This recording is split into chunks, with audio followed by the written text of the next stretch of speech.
Rapid trauma survey. Step 1. Assess the mechanism of injury. Identify patient with generalized or focused mechanism of injury. Ensure that C-spine is held throughout.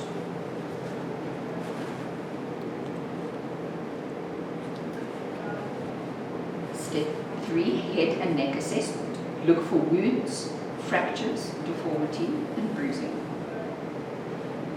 Look for neck vein distension. Assess for cervical spine tenderness and or deformity. So do you have any pain? Step 4. Chest assessment.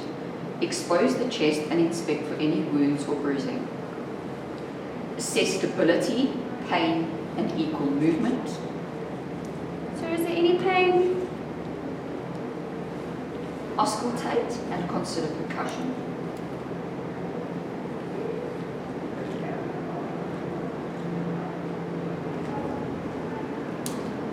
Step 5. Abdomen and pelvis assessment. Inspect for any wounds or bruising and distension. Palpate all 4 quadrants of the abdomen for swelling and tenderness. Is there any pain when I press here? Palpate pelvis inwardly, assessing for stability, tenderness, or crepitus. Look for any signs of bleeding, including assessing all orifices. Step 6. Extremity assessment. Briefly examine each limb, looking for DCAP BTLS.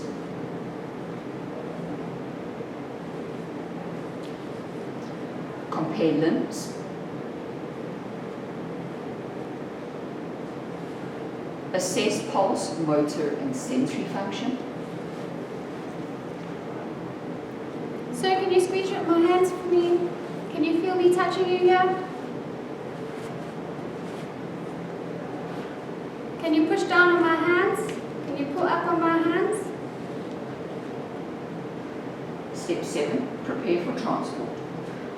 Log roll the patient onto a long backboard or scoop stretcher for movement of patient.